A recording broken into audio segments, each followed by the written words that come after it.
नमस्कार दोस्तों। हम में से बहुत सारे लोग ऐसे हैं जो कि रोज सुबह उठ के भगवान की पूजा करते हैं, दिया जलाते हैं और उन्हें भोग लगाते हैं। तो सवाल ये उठता है अब हमारे मन में कि क्या आपकी इस पूजा और इन फूलों की और इन मिठाइयों की क्या सच में भगवान को आवश्यकता है? क्योंकि वो तो खुद सर्वशक्तिमान है, इस ब्रह्मांड के रचयिता है। तो फिर हम जो ये करते हैं, क्या ये वाकई में जरूरी है? भगवान इससे क्या वाकई में प्रसन्न होते हैं? आज इसी पे चर्चा करते हैं। मैं हूँ जया मिश्रा। आगे बात करते हैं, ईश्वर क्या वाकई में हमारी पूजा से प्रसन्न होते हैं? क्या उस ब्रह्मांड के रचयिता को आपके इन दो फूलों और मिठाइयों की कोई आवश्यकता है? तो जवाब है बिल्कुल नहीं, क्योंकि वो तो खुद सर्वशक्तिमान है। उन्होंने पूरी दुनिया बनाई है और उन्हें हमारे इन भौतिक चीजों की कोई आवश्यकता नहीं है। वो तो सिर्फ हमारे भाव के भूखे हैं, हमारे प्रेम के भूखे, हमारी श्रद्धा के भूखे होते हैं। ईश्वर को हमारी इन चीजों से कोई लेना देना नहीं होता है। तो फिर हम पूजा क्यों करते हैं प्रभु की?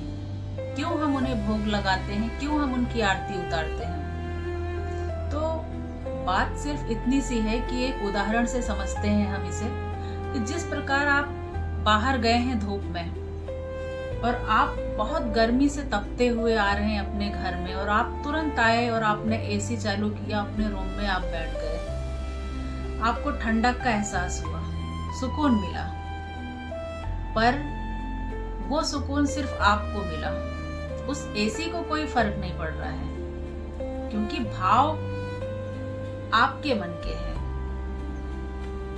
इसी प्रकार पूजा हम सिर्फ अपने लिए करते हैं। इसीलिए जब भी आप कभी अब मंदिर में पूजा करने बैठें तो ये सोच के ना बैठें कि ईश्वर को हमारी पूजा की आवश्यकता है। ये सोचें कि ये हम अपने लिए कर रहे हैं, हमें शांति मिलेगी। क्योंकि मंदिर तक ही पूजा नहीं होती है। असली पूजा वो है कि यदि आप मंदिर से बाहर भी जा रहे हैं तो भी आपके व्यवहार में वो पूजा झलकनी चाहिए। आपका व्यवहार निश्चल होना चाहिए। गरीबों को आप सहायता करें, भूखों को आप भोजन कराएं। यही ईश्वर की सच्ची श्रद्धा है। जब भी हम ईश्वर के सामने हाथ जोड़ के बैठते हैं तो हमारा ईगो खत्म होता है, और जब हम ईश्वर के सामने दीपक जलाते हैं तो हमारे अंदर एक पॉजिटिव एनर्जी क्रिएट होती है। और जब भी हम मंत्र पढ़ते हैं ईश्वर के सामने तो हमारे मन को बहुत सुकून मिलता है। तो ईश्वर की पूजा करने से हमारा ही फायदा होता है, इसलिए हम ईश्वर की पूजा करते हैं।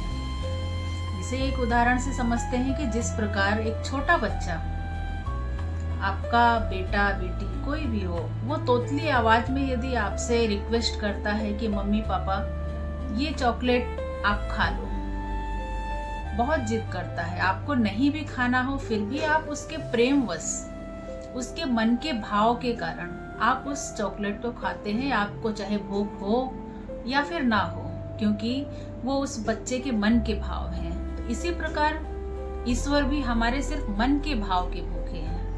वो किसी पूजा, किसी आरती, किसी दीपक के भूखे नहीं, वो सिर्फ सच्ची श्रद्धा चाहते हैं। तो अगली बार आप जब भी पूजा करने बैठें तो ये सोच के ना बैठें कि हम ईश्वर पे कोई उपकार कर रहे हैं। ये सोच के बैठें कि ये हम अपनी अच्छाई के लिए कर रहे हैं, अपने अंदर की अच्छाई को जागृत करें। तो हमेशा इस बात का ध्यान रखें कि आपके मन के भाव सच्चे हों, ईश्वर उसी से प्रसन्न हो जाते हैं। तो आपके इस बारे में क्या ख्याल है, मुझे कमेंट करके जरूर बताइए। मिलते हैं अगले वीडियो में, तब तक के लिए नमस्कार।